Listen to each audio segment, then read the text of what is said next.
सुप्रभात विद्यार्थियों, बाल मंदिर के इस YouTube चैनल पर मैं स्वरूप सिंह आपका हार्दिक अभिनंदन करता हूं। विद्यार्थियों, कक्षा 11वीं के अध्याय 2 को हम पढ़ रहे थे। लगातार हम व्यवसाय संगठन के स्वरूप को पढ़ते आ रहे हैं।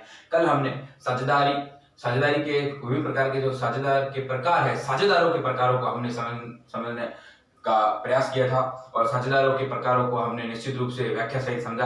आज हम साझेदारी के प्रकारों को समझेंगे। कल हमने साझेदारों के प्रकारों को समझा था, विभिन्न प्रकार के ऐसे साझेदार जो साझेदारी करते हैं। आज हमारा ये उद्देश्य है, जहां तक मैं समझता हूं, कि हम साझेदारी के अलग अलग प्रकार कौन कौन से होते हैं उन्हें हम पढ़ने का प्रयास करेंगे।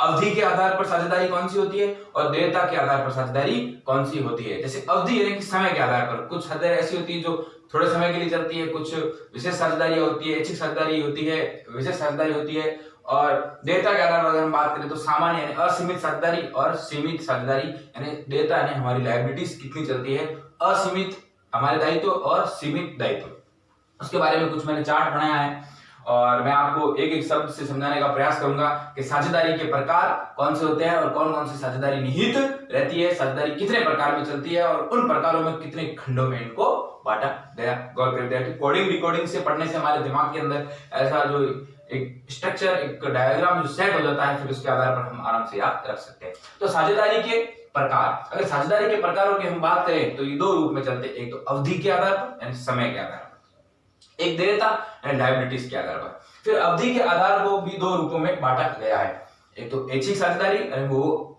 किस समय तक चलेगी, ऐच्छिक साझेदारी, दूसरी विशिष्ट साझेदारी। गौर करें विद्यार्थियों, इस डायग्राम को समझने का प्रयास करें। एक बार इसको छोड़ दे, ये डायग्राम देखें। साझेदारी के प्रकार यानी अवधि के आधार पर और देयता के आधार पर। देयता यानी कि लायबिलिटीज के आधार पर, लायबिलिटीज के आधार पर। अवधि के आधार पर यानी कि पीरियड, कितने पीरियड तक चलेगी। तो अवधि के आधार को भी हमने दो रूपों में बांटा है, एक ऐच्छिक साझेदारी और एक विशिष्ट साझेदारी। देयता लायबिलिटीज कितनी है, एक तो सामान्य साझेदारी या फिर इसे असीमित भी कह सकते हैं, असीमित साझेदारी, इसे सामान्य भी साझेदारी कह सकते हैं, और एक सीमित साझेदारी। ये दो रूपों में खंडित होती है और दो रूपों के दो रूप बढ़कर ये चार रूपों में हो जाती है। तो अवधि के आधार पर और देयता के आधार पर। अवधि के आधार पर ऐच्छिक साझेदारी और विशिष्ट साझेदारी। देयता के आधार पर सामान्य साझेदारी या फिर इसे असीमित साझेदारी भी कहा जा सकता है, और सीमित साझेदारी, ये साझेदारी के प्रकार है। अब विद्यार्थियों, हम साझेदारी के प्रकार के अंदर हमने समझा कि अवधि के आधार पर दो रूपों में बांटी जाती है, ऐच्छिक और विशिष्ट। देयता लायबिलिटीज के आधार पर सामान्य, जिसे असीमित भी कहा जा सकता है, और सामान्य असीमित है तो दूसरी वाली क्या होगी, सीमित साझेदारी। अब ऐच्छिक साझेदारी क्या होती है, ऐच्छिक साझेदारी को हम पढ़ेंगे। ये साझेदारी की रचना साझेदारों की इच्छा पर होती है। नाम से क्या है, ऐच्छिक है, साझेदारी की इच्छा पर होती है, तब तक चलती है जब तक इसमें कोई नोटिस ना आ जाए। एक साझेदारी जैसे चल रही है और एक साझेदार नोटिस प्रदान कर देता है कि मुझे साझेदारी के अंदर नहीं रहना है, मुझे साझेदारी नहीं चलानी, जो नोटिस आता है तो साझेदारी स्वतः ही समाप्त हो जाती है। गौर करें विद्यार्थी, ऐच्छिक साझेदारी, नाम से क्या है, ऐच्छिक, अपनी इच्छा के अनुसार साझेदारी चलाते हैं। जब भी मन होता है, जब भी मन करता है, उस साझेदारी को समाप्त कर देते हैं, एक नोटिस जारी करते हैं, नोटिस जारी करके साझेदारी को समाप्त कर देते हैं। यानी मैं उदाहरण के तौर पर अगर बात कहूं कि 3-4 साझेदारी कर रहे हैं, उन्होंने एक कंपनी लगाई, अब वो मिलकर साझेदारी कर रहे हैं, फाइनेंस कर रहे हैं, उन्होंने एक पैसा वितरण की फाइनेंस की एक कंपनी लगाई। अब वो कंपनी लगाने के बीच में उनमें आपसे मनमुटाव हो गया और एक साझेदारी नोटिस जारी कर दिया कि मुझे ये पसंद नहीं है, और वो साझेदारी ऐच्छिक साझेदारी होगी और साझेदारी समाप्त हो जाएगी। गौर करें विद्यार्थियों, ऐच्छिक साझेदारी की रचना साझेदारों की इच्छा पर होती है। जो इसकी रचना भी होती है ना, वो भी इसकी इच्छा पर होती है। साझेदार मिलकर अपनी इच्छा पर साझेदारी को बनाते हैं, कंस्ट्रक्ट करते हैं, इच्छा पर होती है, तब तक चलती है जब तक कि अलग से नोटिस नहीं दिया जाता, तब तक की चलती रहती है जब तक कि कोई भी साझेदार अपनी इच्छा पर कोई नोटिस नहीं प्रदान कर दे, तब तक ये चलती रहती है। किसी भी साझेदार द्वारा नोटिस देने पर यह समाप्त हो जाती है। जैसे 3-4 साझेदार साझेदारी मिलकर कर रहे हैं, उन्होंने अपनी इच्छा व्यक्त कर इस साझेदारी को बनाया, इसकी रचना की। एक साझेदार ने उसमें एक नोटिस प्रदान कर दिया कि मैं अभी साझेदारी नहीं चलाऊंगा, मुझे ये साझेदारी नहीं करनी है, तो बस वो साझेदारी ऐच्छिक होगी और समाप्त हो जाएगी। गौर करें विद्यार्थियों, तो साझेदारी की रचना साझेदारों की इच्छा पर होती है, साझेदारी की रचना साझेदारों की इच्छा पर होती है, तब तक चलती है जब तक अलग से कोई एक नोटिस जारी नहीं किया जाए या फिर नहीं दिया जाता है। किसी भी साझेदार द्वारा नोटिस देने पर, एक साझेदार अगर नोटिस प्रदान कर लेता है, नोटिस दे देता है, तो साझेदारी समाप्त हो जाती है, इसे ऐच्छिक साझेदारी कहते हैं। अब ये दूसरा है विशिष्ट साझेदारी। देखो नाम से ही क्या है, विशिष्ट। तो इस साझेदारी का निर्माण विद्यार्थियों किसी विशेष कार्य के करने के लिए होता है। अब ये तो साझेदारी, ऐच्छिक साझेदारी तो चलती जाएगी, जब तक नोटिस जारी नहीं किया तब तक चलती जाएगी, मगर विशिष्ट साझेदारी तब समाप्त हो जाएगी जब ये कार्य जो हम, नाम से क्या है, विशिष्ट, एक कार्य हम लेते हैं। जैसे उदाहरण के तौर पर हमने 3-4 साझेदारों ने मिलकर एक भवन के निर्माण की साझेदारी ली, या फिर एक रोड के निर्माण की साझेदारी हमने ली। अब हमने सरकार से अनुबंध किया, साझेदारी अधिनियम 1932 के तहत हमने साझेदारी की कि हम इस रोड को बना लेंगे, वो हमारा एक विशेष कार्य हो गया। और विशेष कार्य जॉइंट रोड, जैसे 5 किलोमीटर की हम रोड बनाएंगे, अगर वो रोड समाप्त पूरी हो जाती है तो हमारी वो साझेदारी विशिष्ट है, और उस जो वो विशेष कार्य समाप्त होने पर साझेदारी स्वतः ही समाप्त हो जाएगी। उदाहरण के तौर पर अगर हम बात करें तो बाड़मेर के अंदर एक अंडर ब्रिज बन रहा है। अब सरकार अंडर ब्रिज बनाने के लिए किसी भी साझेदारों को या फिर किसी भी कंपनी को ये काम सौंप देगी, ये उनके लिए विशेष कार्य है। जो ये कार्य बन जाए, पूरा हो जाएगा, और साझेदारी भी उनमें समाप्त हो जाएगी, साझेदारी सरकार में, और सरकार ने जिसके साथ साझेदारी की है उनके साथ वो साझेदारी समाप्त हो जाएगी। गौर करें, इसी आधार पर विशिष्ट साझेदारी कहलाती है। विशिष्ट योजनाओं के लिए की जाती है, ऐसी योजना जो विशिष्ट हो, जो विशिष्ट योजना पूरी हो जाती है तो ये साझेदारी स्वतः ही समाप्त हो जाती है। गौर करें, विशिष्ट योजनाओं के लिए की जाती है, एग्जाम्पल भवन का निर्माण हो, फिर या रोड बनाने का कार्य हो, रोड बनाने का कार्य हो, या फिर एक निश्चित अवधि के लिए की जाती है। कैसी अवधि? बिल्कुल इसमें निश्चित अवधि होगी कि मैं 2 साल तक इस कार्य को करूंगा, या 3 साल तक करूंगा, या 1 महीने तक करूंगा, या 10 दिन तक करूंगा। एक निश्चित अवधि तय होती है। ऐच्छिक साझेदारी में अवधि तय नहीं होती है, ये अपनी इच्छा के अनुसार चलती रहती है। जब भी नोटिस जारी किया जाएगा तो साझेदारी समाप्त होती है। मगर विशिष्ट साझेदारी नाम से ही विशिष्ट है, तो अवधि भी हमें तय करनी पड़ेगी, इसलिए सबसे अलग लगेगी। एक सामान्य व्यक्ति होता है, असामान्य व्यक्ति होता है। इस प्रकार ये सामान्य है, ये असामान्य है। असामान्य दृष्टि से यानी कि इसमें एक विशेषता होती है कि इतने दिन तक चलेगी, या तो फिर ये किसी विशेष कार्य योजना के लिए की जाती है, या फिर ये किसी निश्चित अवधि के लिए की जाती है, उसे विशिष्ट साझेदारी कहलाती है। तो ये विशिष्ट साझेदारी कहलाती है। जिस उद्देश्य के लिए की गई है उसका पूरा होने पर अथवा अवधि की समाप्ति पर ये समाप्त हो जाती है। अपन ने जिस उद्देश्य के लिए की, जैसे मैंने आपको उदाहरण दिया उद्देश्य के बारे में अगर कहूँ तो भवन के निर्माण का या फिर पुल के निर्माण का, जो ही पुल का निर्माण पूरा हुआ, हमारा उद्देश्य पूरा हुआ, साझेदारी समाप्त होगी। वो अवधि पूरी हुई, साझेदारी समाप्त होगी। इस प्रकार हम साझेदारी के प्रकारों के अंदर अवधि के आधार पर हमने ऐच्छिक साझेदारी को पढ़ा और विशिष्ट साझेदारी को पढ़ा। ऐच्छिक साझेदारी, साझेदारी की रचना साझेदारों की इच्छा पर होती है, जब तक चलती है तब तक कोई अलग से एक नोटिस नहीं दिया जाता। जो ही कोई साझेदार अपनी इच्छा के अनुसार एक नोटिस प्रदान करता है, ये साझेदारी, ऐच्छिक साझेदारी समाप्त हो जाती है। विशिष्ट साझेदारी किसी विशिष्ट कार्य के लिए या फिर एक अवधि, जो एक निश्चित अवधि होती है उसके दौरान ये उस साझेदारी को विशिष्ट साझेदारी कहते हैं। जो ही वो उद्देश्य हमारा पूरा हो जाता है, जो ही वो कार्य हमारा पूरा हो जाता है, जो ही वो अवधि पूरी हो जाती है, तो विशिष्ट साझेदारी स्वतः ही समाप्त हो जाती है। इसलिए इसे अवधि के आधार पर साझेदारी कहा जाता है। ऐच्छिक और विशिष्ट, इनमें कहीं ना कहीं कुछ अवधि निहित होती है, एक समय निहित होता है, इसलिए इसे अवधि के आधार पर कहा जाता है। गौर करिएगा, यह जो अब है देयता के आधार पर, देयता यानी हमारी लायबिलिटीज कितनी रहती है, हम साझेदार जो साझेदारी करते हैं, हमारे पास कितने उत्तरदायित्व है, हमारे पास कितने कार्य है, हम कितने कार्य निष्पादन करने हैं, क्रियान्वयन करने हैं, उस लायबिलिटीज के आधार पर साझेदारी है। उसमें पहला बिंदु सामान्य और सीमित।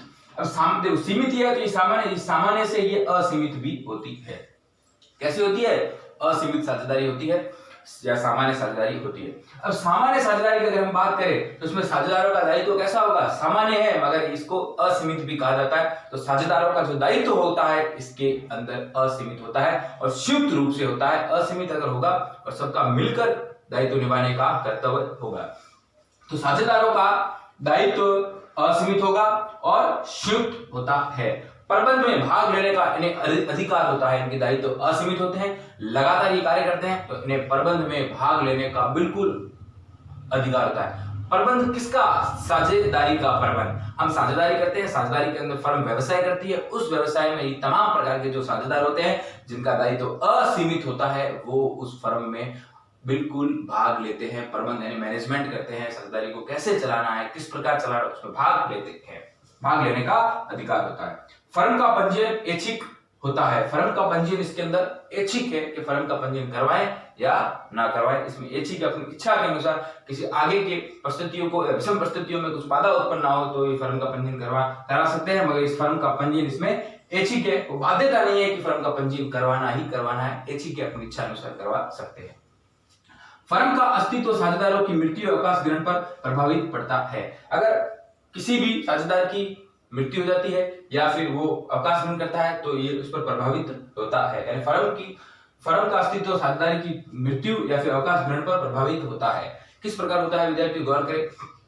जैसे कि एक साझेदार की मृत्यु होगी या एक साझेदार पागल हो गया या अवकाश ग्रहण करके जा रहा है तो फर्म पर उसका प्रभाव पड़ेगा और फर्म को बंद करना पड़ेगा, क्योंकि एक साझेदार के निकलने पर या एक साझेदार के आने पर तमाम प्रकार की बातें निहित होती है, नए नए समझौते बनते हैं, तो उस फर्म पर उस पर प्रभाव पड़ेगा। तो सामान्य साझेदारी अगर हम बात करें तो वे साझेदार के अंदर दायित्व जिनके असीमित होते हैं और वो संयुक्त रूप से किसी कार्य को करते हैं, प्रबंध में भाग लेने का उनका अधिकार होता है। प्रबंध यानी कि साझेदार के व्यवसाय के प्रबंध में भाग लेने का अधिकार होता है। फर्म का पंजीयन ऐच्छिक होता है, इच्छा के अनुसार करवा सकते हैं। और फर्म पर अस्तित्व पड़ता है किसी साझेदार की मृत्यु होने पर, किसी साझेदार के अवकाश ग्रहण करने पर, दिवालिया होने पर साझेदारी पर प्रभावित पड़ता है। वो फर्म की जो साझेदारी है वो प्रभावित होती है। इसे सामान्य साझेदारी कहा जाता है। गौर करिए, वापस पुनः पढ़े। सामान्य साझेदारी, इसे असीमित साझेदारी भी कहते हैं। असीमित साझेदारी कहा जाता है तो इसमें प्रत्येक साझेदार के दायित्व असीमित होते हैं और संयुक्त रूप से किसी साझेदारी व्यवसाय के लिए कार्य करते हैं। और साझेदारी व्यवसाय के लिए ये तमाम प्रकार कि जो प्रबंध करते हैं वो उन प्रबंध करने का इनका पूरा अधिकार होता है। और विद्यार्थियों ये इसका अनिवार्य करवाना, इसका पंजीकरण अनिवार्य करवाना ऐसा कोई जरूरी नहीं है, ऐच्छिक है, अपनी इच्छा पर निहित होता है। फर्म का अस्तित्व साझेदारों की मृत्यु या अवकाश ग्रहण पर प्रभावित होता है। किसी फर्म का जो भी है पूरा अस्तित्व जो ढांचा खड़ा है या फिर फर्म चल रही है, व्यवसाय चल रहा है, एक साझेदार की मृत्यु या एक साझेदार के अवकाश ग्रहण करने पर या पागल होने पर सो बिल्कुल प्रभावित होगा। अब हमारा अगला बिंदु है सीमित साझेदारी। हमने सामान्य साझेदारी या असीमित साझेदारी को पढ़ा, अब हम पढ़ेंगे सीमित साझेदारी।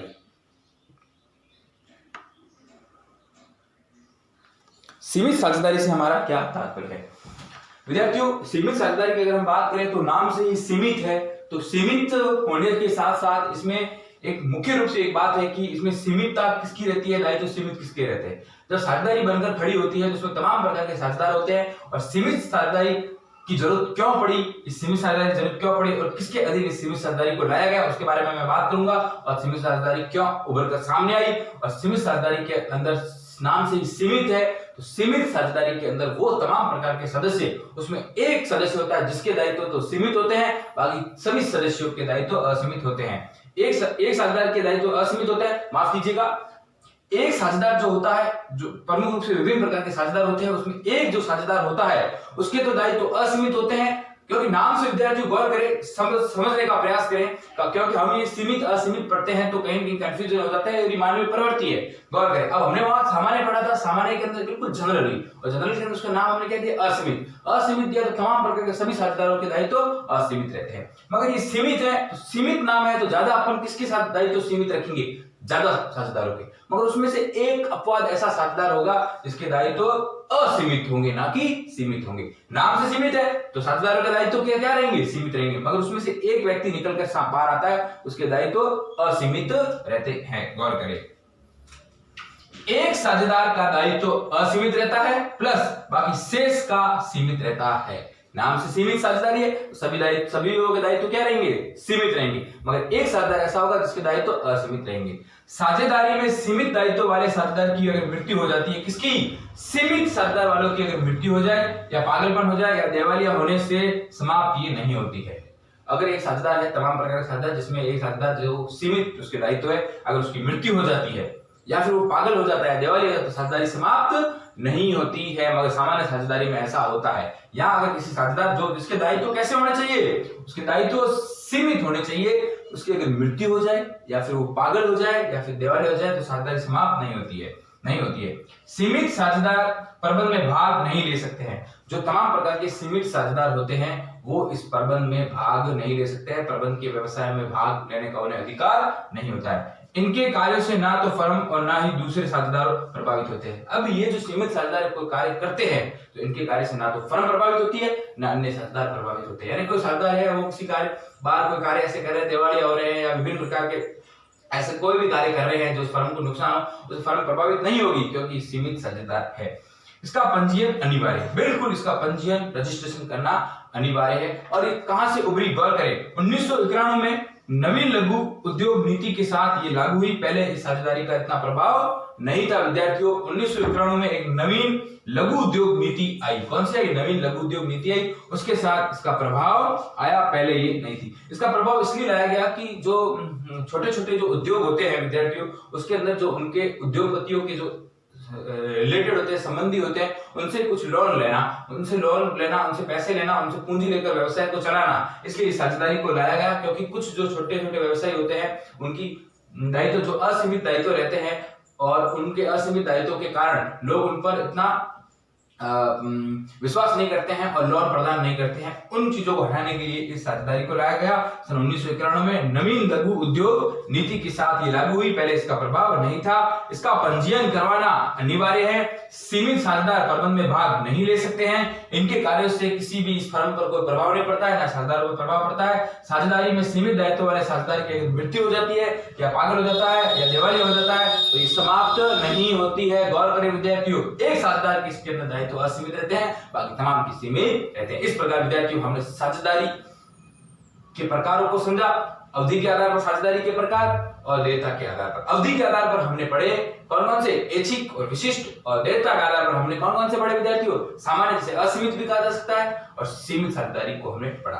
अब हम इसकी साझेदारी सलेख को पढ़ेंगे और कुछ और भी बातें हैं जो साझेदारी सलेख के अंदर जो निहित होती है, पंजीकरण किस प्रकार करवाया जाता है वो हम पढ़ेंगे। अब 2 पार्ट हमारे साझेदारी के और रहेंगे, उसके बाद समाप्त हो जाएगा। फिर हम कंपनी को पढ़ेंगे, फिर ये अध्याय समाप्त होने के बाद हम अध्याय तीसरा प्रारंभ करेंगे। विद्यार्थियों बहुत ही इंपॉर्टेंट चीजें कक्षा 12वीं, अगर आप कक्षा 12वीं में साझेदारी पढ़ोगे, न्यूमेरिकल क्वेश्चन के साथ जब थ्योरेटिकल पोर्शन पढ़ोगे तो आप अगर अभी से ही नोट्स बना लोगे तो भविष्य में भी आपकी बहुत काम आएगा। धन्यवाद विद्यार्थियों।